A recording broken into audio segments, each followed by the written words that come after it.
we're joined by Exiled Surfer.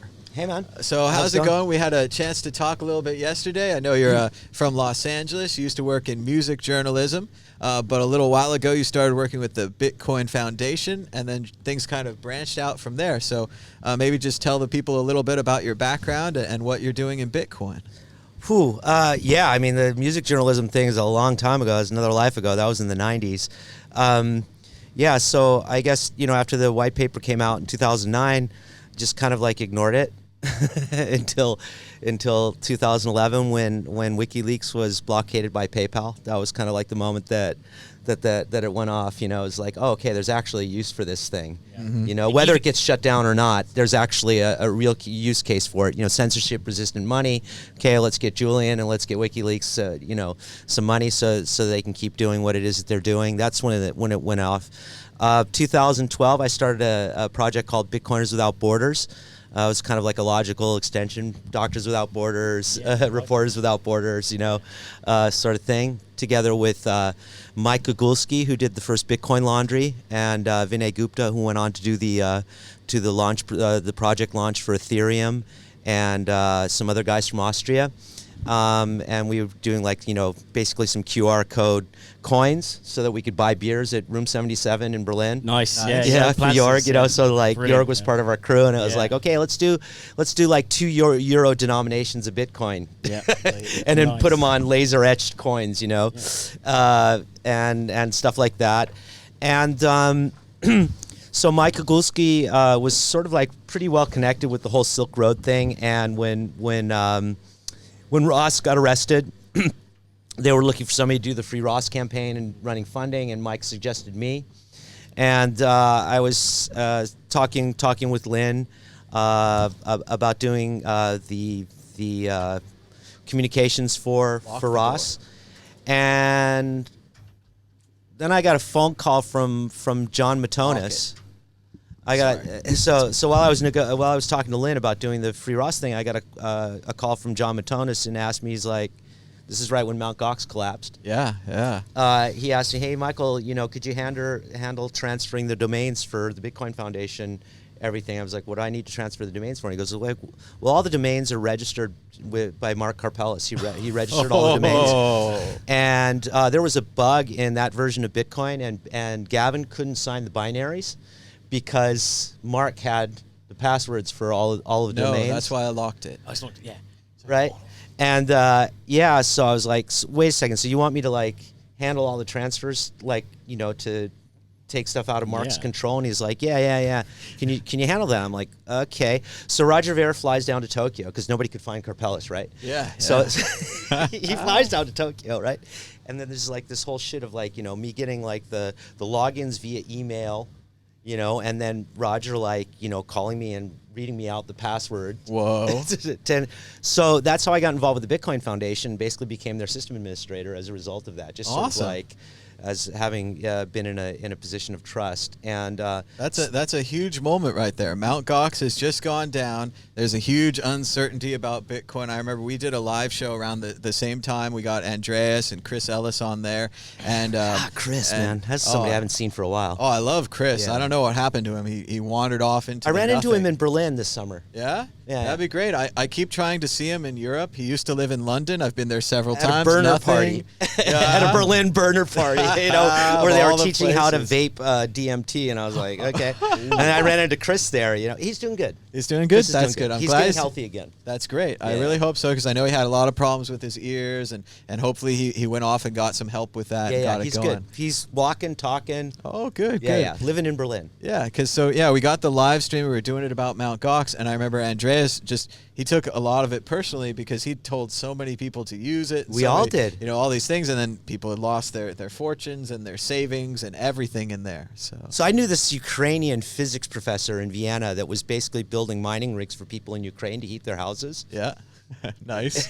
And he lost I think $2 million on Mt. Gox, and he never got back from that emotionally. Yeah. Well, yeah, and $2 million back then, an eighth if at peak, wasn't it? 1,000. Right. It's funny. So actually, all of this totally crazy period of the Bitcoin Foundation now, was really heady at the time. You know, being in the middle of all of that stuff. Controversy aside, the Bitcoin Foundation was a part of the history of the development of the certainly. coin. Well, and just to tell the people at home, it was probably a good idea. We need some kind of a point where people could contact for press, and we need kind of or where we don't need it, depending on your opinion, of course. And so it was, it was a well-meaning, well-intentioned idea. There was well-intentioned with and it. And for a while, they had some funding, and then they used a lot of it. And I'm not sure if they saved any Bitcoin. And then there was a lot of infighting over who was going to be president, and then these kind of things. And then it kind of fizzled out, and you just don't hear that much from it anymore. Thank God. Having a central point for a decentralized currency is kind of like insane. It was, but still, the press still wants it. Even last year at Riga, there was a lot of talk about having a new Bitcoin foundation. It was going to be called the B Foundation. Obviously, Giacomo. Giacomo and Elena and some other people. A lot of the Casa Hodl people backed it. Surprisingly saying that we need a centralized thing. Once again, all these great decentralizers suddenly... I really didn't even get into that whole thing. I was like, I had my experience with all that stuff. I was like, I'm not even going to talk about it. Anyway, so sure. Right at that time, so you had all of these things happening. You had Mt. Gox collapsing. You had Silk Road happening. And then Charlie Shrem getting arrested, right? Yep. Great guy. Which again, you've met to a him couple multiple times. Yeah, right? seems really nice. I really love Charlie. And even Mark is a nice dude, I'm Mark sure. is totally and, okay. Regrets about his cat recently. It was a sad Twitter post I saw. And Absolutely. of course, historically, the cat was where the secret keys were hidden. They were underneath the cat. No one thought to look there. And well-meaning businessmen, early guys. Well, so like a lot of funny characters, right? Sure. And then Charlie so all of this stuff so basically the Bitcoin Foundation started imploding much earlier than it actually did. So that all of those conflicts were basically the directors were incapable of basically finding a point where they could agree upon on what it is that they would communicate. So everybody's looking to the Bitcoin Foundation. Sure. But they basically is like 7 directors spread out across the globe in different time zones. Peter Vesinis and then Patrick Merck, another great guy, one of the early lawyers in crypto and stuff. But they couldn't agree on what it is to say publicly. Sure. And that was pretty much, so all of the inability of the Bitcoin Foundation to deal with these public conflicts and have some sort of like message to assure people was really already the point at which it was failing. And if you recall, we also had in the run-up, so when I joined the Bitcoin Foundation, I guess I was getting paid, Bitcoin was about at like $300 a coin. And then it went up to 600, and then did all that thing up to 1,000 in 2014, right? Yep. And so they did budget for.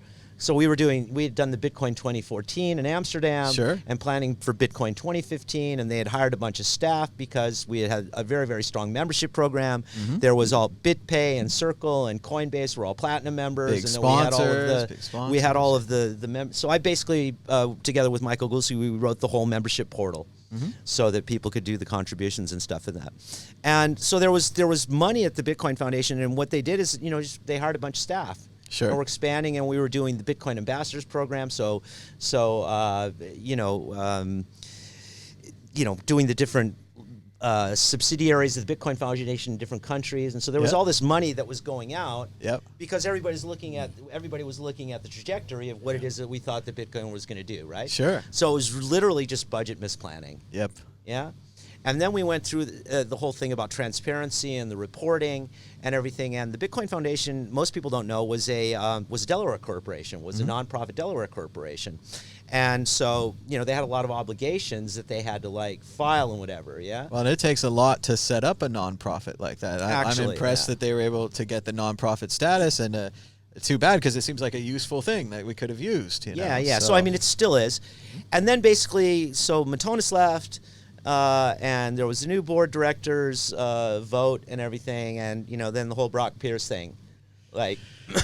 Which one? Well, that was back. So all of the arguments about Brock that you hear today were all the arguments that were happening in the Bitcoin forums back then. It was like Brock, and I knew Brock from LA because that's where I come from. So I know his whole story. And, it's a little bit unfair to talk to people about having sex with teenagers, as being pedophilia, and Hardcore. There's a line it's a little there. bit- There's some, yeah. historically, certain women were getting married at 16, 14, Right. physically, ready to. There's a lot of. I'm in not LA, touching it, but, LA, California is a certainly. youth culture, and Yeah, young sex, drugs, and rock people. and roll, free love, all of Sure. those things. So the borders are a little bit more fluid there. So not really such a fair thing to hang around Brock's neck.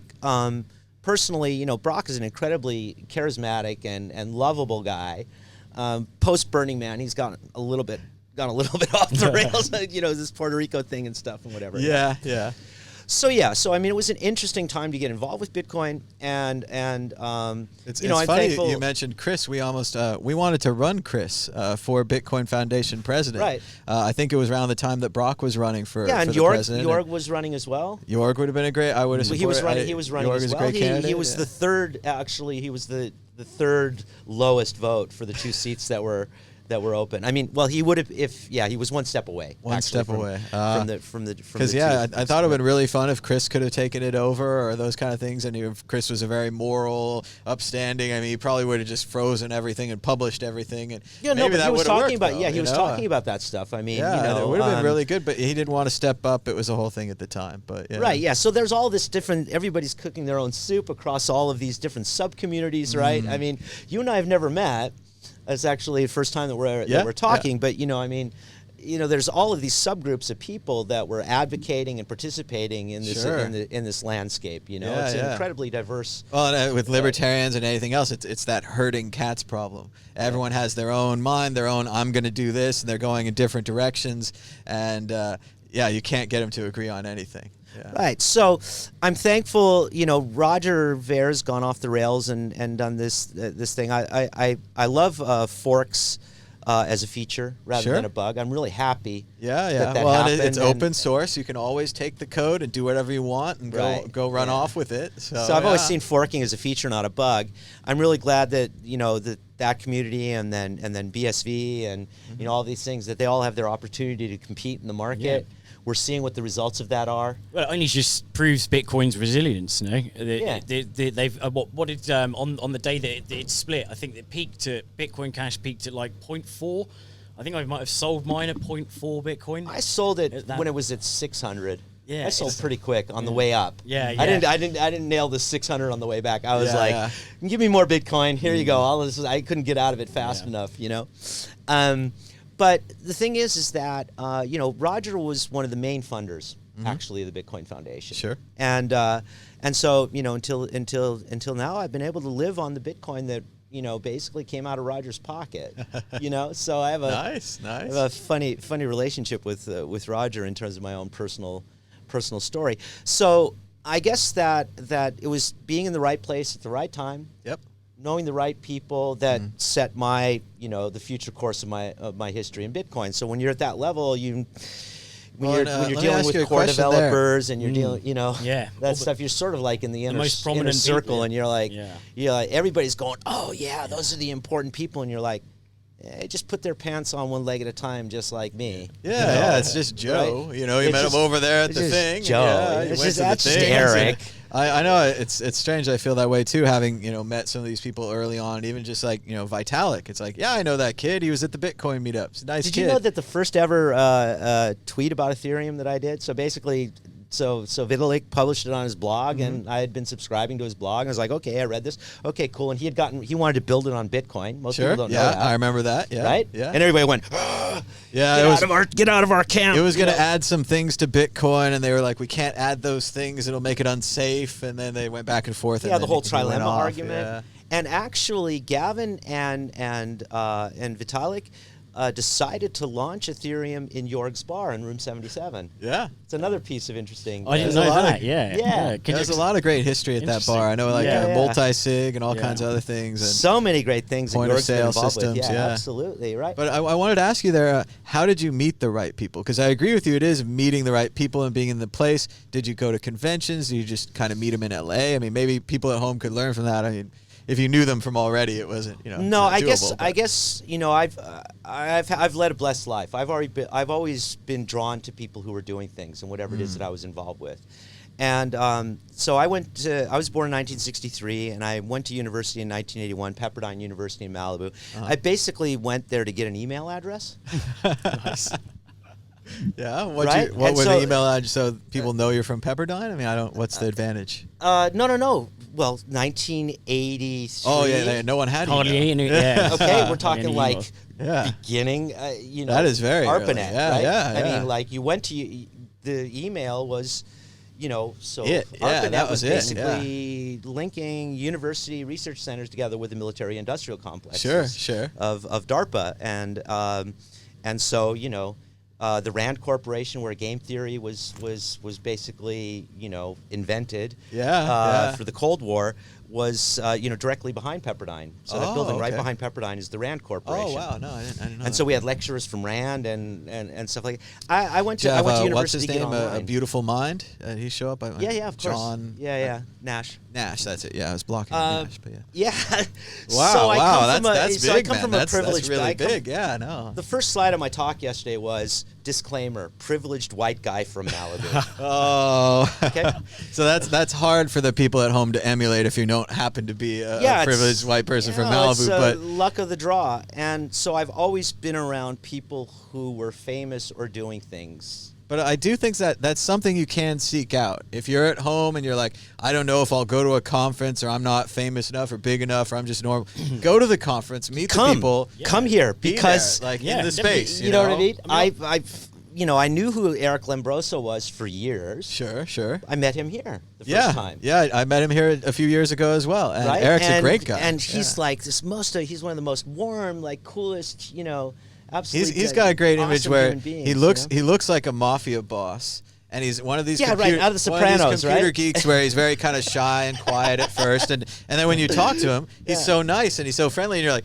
You don't look the way you talk. He just has a different look than how he is. So, but no, Eric Cronenberg. So yeah, I mean that's a great piece of advice, bro. Yeah. Just so go get to the out there, conferences go to these because like things. everybody is totally approachable. Yeah, Mm-hmm. that's Yeah. the most amazing thing about Yeah. crypto conferences is that you wouldn't ever see like the Bill Gates and just moves Yeah, around yeah. whatever. You can just go and approach anyone. So most people are approachable. They'll want to speak to you. They're interested in Well, what you've got to actually, say. that's not really so true. So, No? so the guy that I came here with from Vienna is a Yeah. cryptographer from the States, a guy named Mark Evenson, and Mark did the first internet cafe in New York, and they actually did the launch of Windows, and Bill Gates was. Going out and Yeah. being around in the early days. See, back Oh, well, back yeah, I then. think, I mean, yeah, back early then. days, but yeah, that's yeah. I think Alright. that's a good marker to where we are. Yes, That we are, yeah. first release of Windows, early DOS, the kind of thing you could maybe even still email Bill G and get a response. Hey man, you we're in know? the I mean, sandbox right now. Right now, we're like playing in the sandbox. This is it. Yeah. I think Dan Larimer is one of the first people I saw with like an entourage of security around him, and you couldn't get close to sort of speak to him.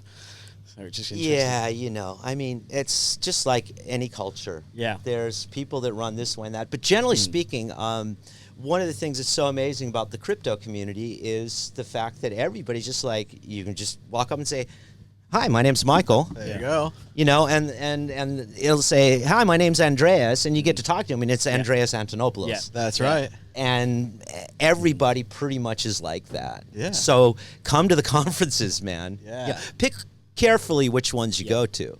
You go to Yeah. the wrong conference, you're going to meet the ICO Scam Fest guy, and you're going to go down that path, Yeah. which happens to people too. And then later on, maybe they come back to Bitcoin, or they don't, or whatever. Full But, So let me yeah. get back to your question, because it's Sure. easy to get to digress with you guys, because Yeah, yeah. we're like a member of the same tribe. But how it happened for me is that I've been online my whole life, Nice. right? So I was on the well. Yeah. Oh, yeah. Nice. Okay, so the Classic, well, yeah. grew out of Whole Earth catalog, Yep. Stuart Brand. Okay, Sure. that's where all of the nerds were hanging out. Yeah, and we were yeah. talking about this stuff. Sure. And that's how the cypherpunk mailing list grew out. Okay, Yeah, so yeah. I just was this is the key.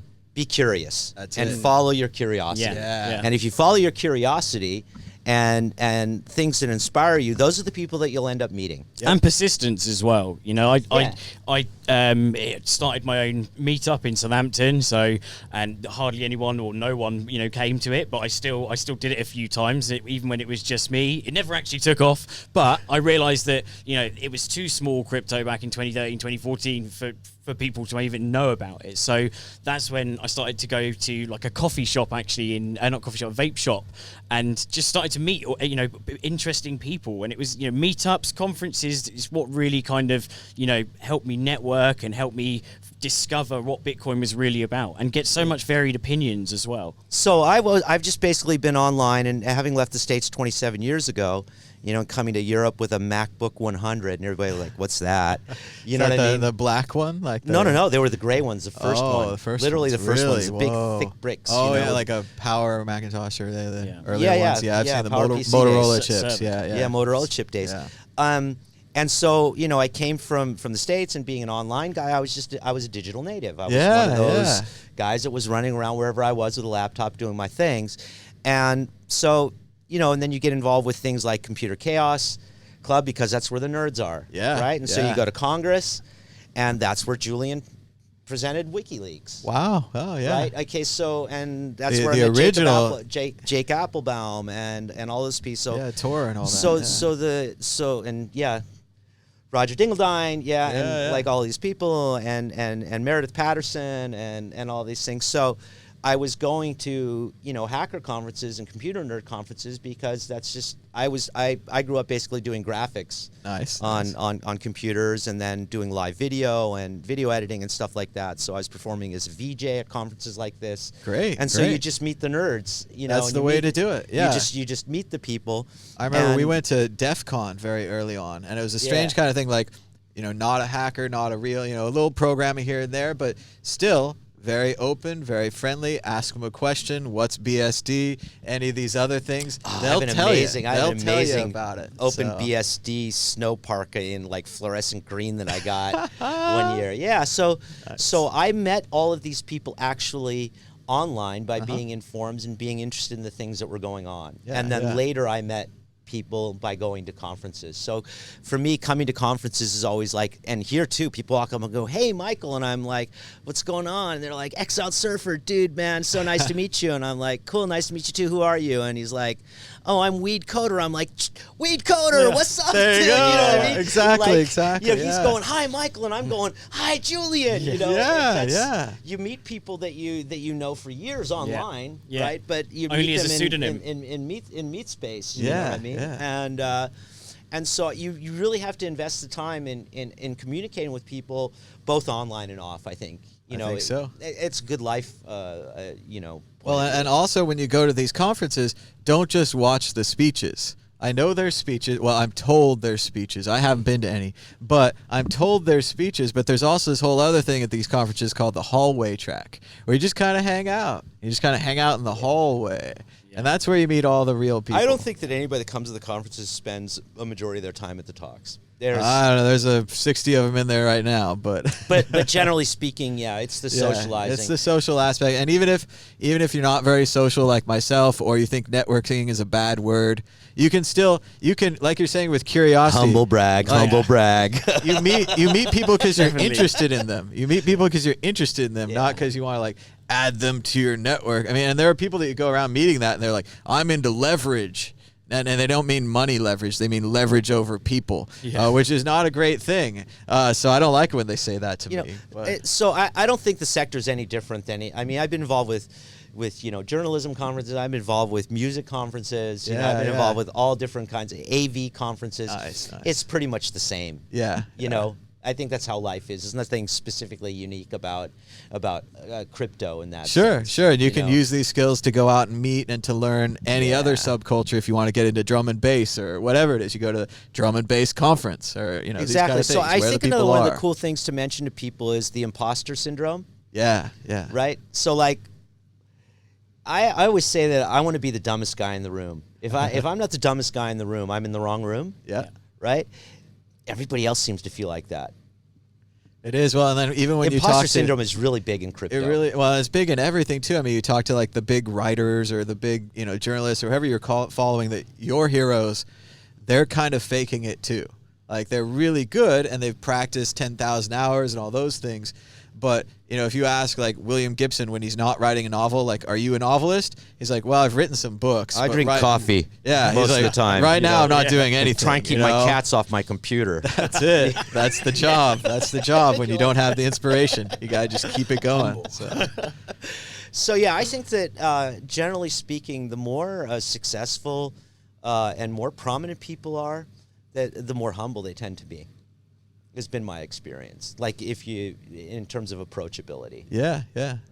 Well, and you've built them up much more in your mind than maybe they have in theirs. Right, and so that's so I notice, particularly in Ethereum, more than in Bitcoin, that imposter syndrome. Everybody thinks everybody else is smarter than they are. So the point is really, man, just if you want to get involved in anything in life, and if you want to get involved in crypto, you just need to like step over that threshold and recognize that all you got to do is say hi.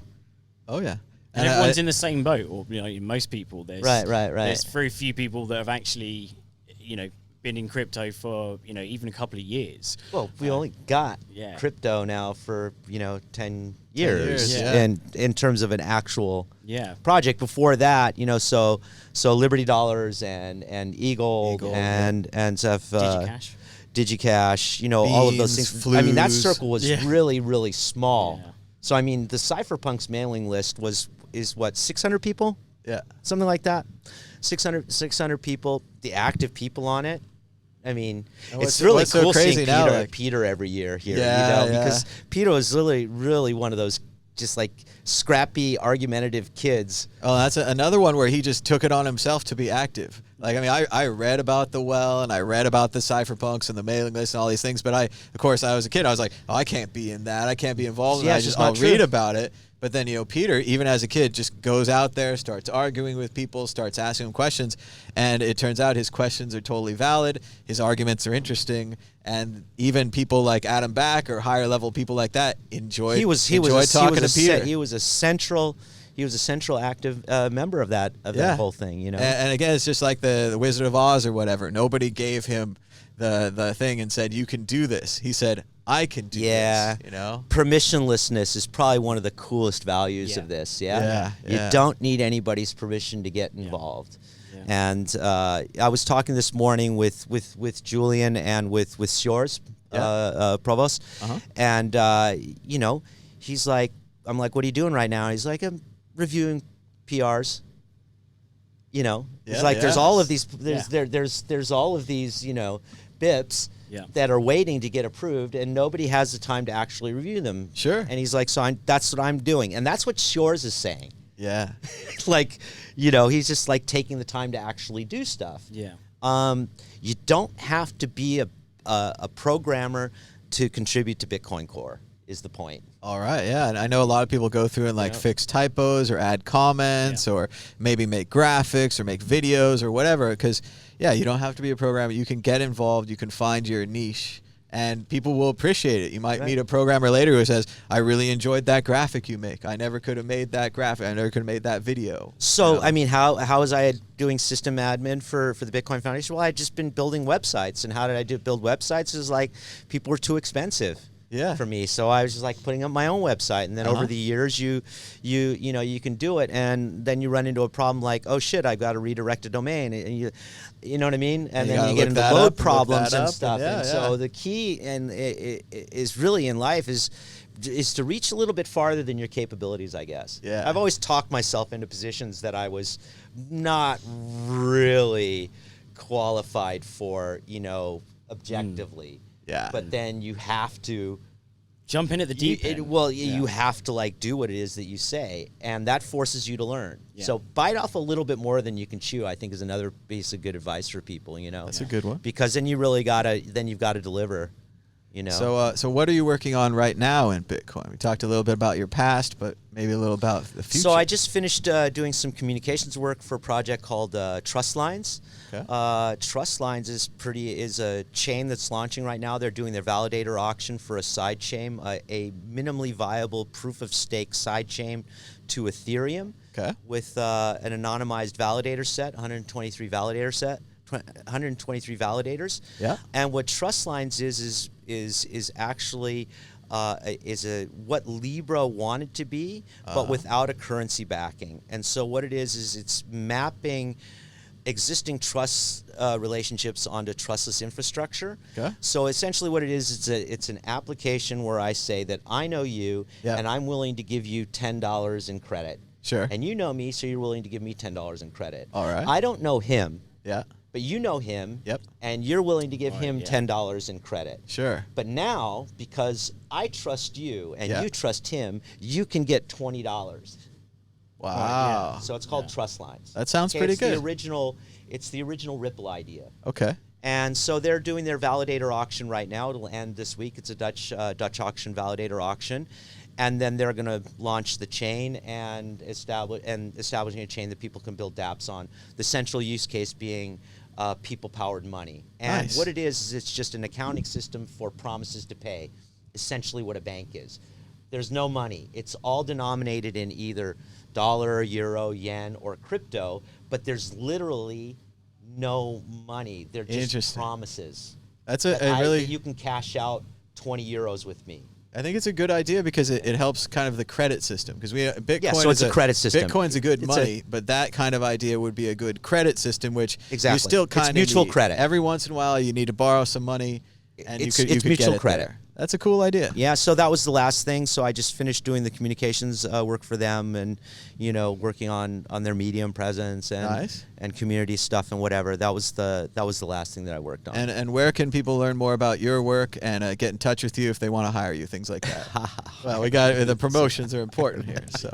So yeah, I'm Exiled Surfer on Twitter or anywhere else you look for me. All right. Basically any network is just Exiled Surfer, and say hi, engage me in a conversation. Talk to me about whatever you want to talk about. You have to be curious. You have to be outgoing. I think Twitter's amazing. Yeah, Twitter, I've met the majority of my professional, contacts over Twitter. You have to do a lot of filtering. I mean, it's gotten a lot more noise now, but I really like the medium because you can block, mute, do lists. You can basically curate your own feed. Yeah. And I think that, it's the signal to noise ratio is much, much, much higher than it is on Reddit or Telegram or other places. And ultimately, conferences are the place to meet the real, in meet space, definitely. Yeah. All right. Well, cool. Thanks so much, Exiled Surfer, for the interview. Yeah, we'll man. Talk again soon, and we'll hang out here at the conference. All right, man. So, Awesome.